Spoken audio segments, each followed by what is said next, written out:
My name is David Park. My company is David Park and Associates.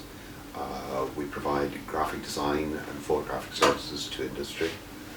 We create graphics projects which encompass the creation of branding through to promotional brochures, websites, and digital photography and retouching services. I got into the industry over 2.5 decades ago after graduating from the DIT College of Marketing and Design in Parnell Square. I set up a design company with a colleague of mine and worked in the industry creating what was originally corporate identity. The essential difference between today and then is that everything was prepared for print. And as a consequence we used very manual equipment such as pens and brushes and stuff like that to create artwork. Nowadays we use everything as software and technology based. Covered a lot of graphics projects working for organisations such as Enterprise Ireland, the IDA.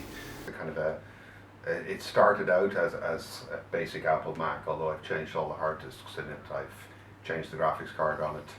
I use ATI Radeon cards to run multiple screens, lenses that go back 20 years. I've pretty much got everything that I need for that. Lighting equipment varies. It's usually high-end flash. I use all Bones equipment for that, or if I'm doing more specialist stuff, I use HDMI lights, which will give me consistent, continuous light. Or else, if I'm out on a job where I need just small lighting input, I'll mix strobe lights or strobist type materials, flash guns, with ambient light for shooting the stuff. You need to be very versatile. In other words, you need to be as well versed in camera technology and the use of your equipment as you are on a keyboard and getting yourself online. An online presence is damn near vital these days if you're going to be in the business and get yourself some international exposure. But above all, you should ensure that you know how to use your equipment and be able to handle yourself in any situation.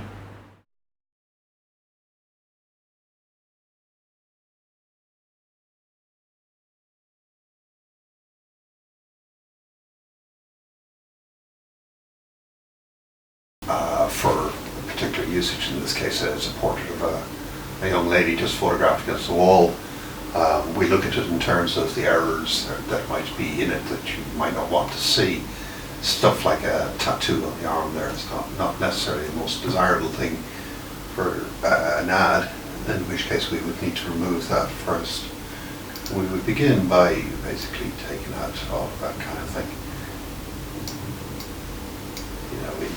Within Photoshop, we get the tool that we want to use.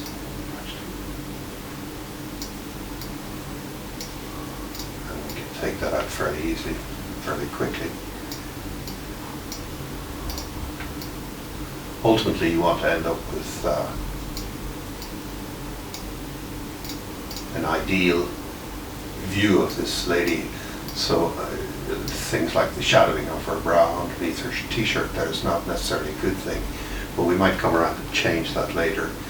You take out the initial stuff like spots to create this ideal, which I suppose in a way it's similar to the way a painter would look at a portrait painting.